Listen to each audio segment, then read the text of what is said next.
let's backtrack a little bit. Okay. So you had little different routes to UH, right? Both of you. And like you mentioned already, you didn't even really have that on your radar until the scholarship opportunity came, right? So talk about the recruiting journey for both of you briefly. You know, was it always something that, well, maybe you shared this already, but was it always something for you that you dreamed of playing volleyball at UH? Or was that something that kind of after things played out, then you realized this is more of what I want to try to pursue? Yeah.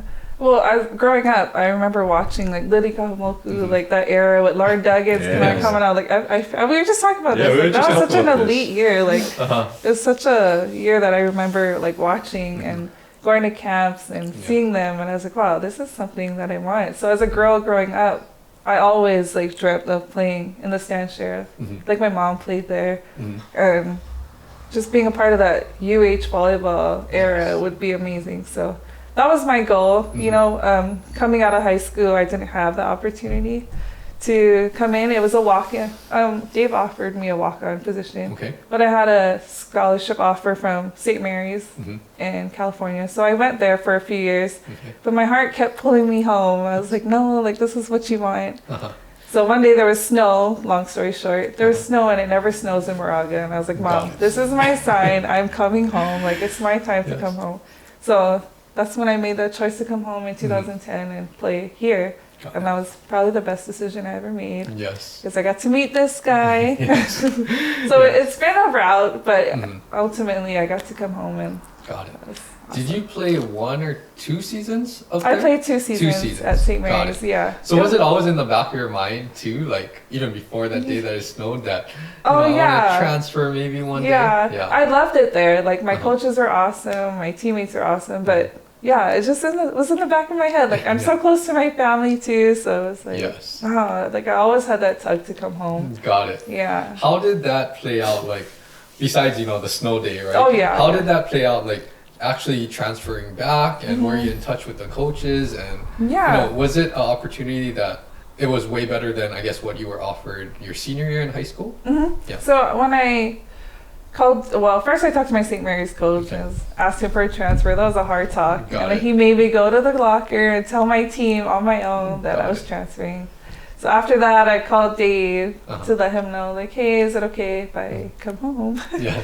So I came home, and then that spring, he actually offered me a scholarship for the next year. So that was awesome, how that played out and worked out for our family. And that was the rest is history. The rest is history. Now let's switch gears to your story. So like, you're playing football at Radford, right?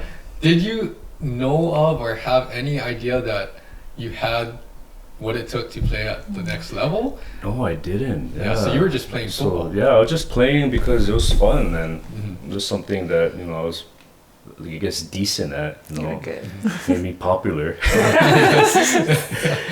But yeah, like, but as far as UH, I was always a UH fan, you know. I like, just like thinking about UH football, the 07 years, magical, you know, and I'm sure every single Hawaii football player down here wanted to be a part of that, you know, and I was just blessed with the opportunity, to be honest. You know, I got invited, so before my senior year, I got invited to one of the UH camps, and I went, and the coaches, you know, they were impressed with what I was doing, and they offered me on the spot, and I remember calling my dad. I was like, you know, sorry, it's crazy. It's just I called my dad. I was like, Dad, I just got a scholarship. You know?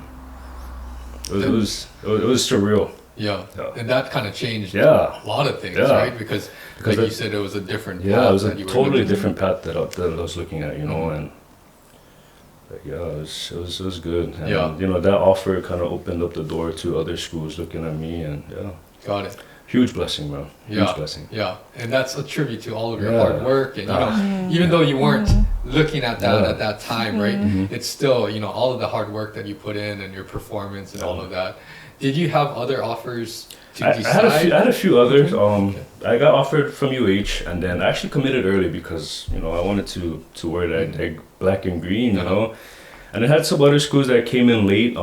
We had this all-star game. I don't know if you remember. We had Hawaii put together a team of all-stars, and then we challenged a bunch of mainland 5-star recruits. Got it. Yeah, so we had this game, and then after that game, I had a couple other schools come in, and they visited me, and they offered me I think I had Washington came down, Cal Berkeley, and I think Idaho at the time. So I wasn't a super highly recruited athlete, but yeah. But to have offers, it was just blessed to be wanted, you know. Yes, you know? yes. It was very. Was it an easy decision even with the other offers that you're gonna stay home, play for the home team? Yeah, you know, because I remember I talked to my dad. You know, I was going to him for some advice. Like, what should I do? Because at the time, there were a bunch of us that was committed to UH at the time, and then I started to see some of them decommitting. And then I asked my dad, like, am I making the right decision staying home? And you know, the number one thing he told me was to just follow my heart, man. My heart was always home at Hawaii, you know. I think off the record, if I was to get offered from any bigger, I think I still would have stayed home, to be honest. Yeah. Always wanted to wear that black and green. Yeah. And you know, we were talking a little bit about this before we started recording, but you know, with the new era now in Hawaii football, hopefully more local kids feel like that. Yeah, and we're already seeing some of the people transferring, coming back to Hawaii to play for the home team because it is a good place to play in front of your home crowd and just to represent your state. You know, it's prideful. You know, it's that Hawaii mentality. It's us against everybody else. You know, that's what it is. Man. Yes. So there were both. There are a lot of good things that came out of this for sure.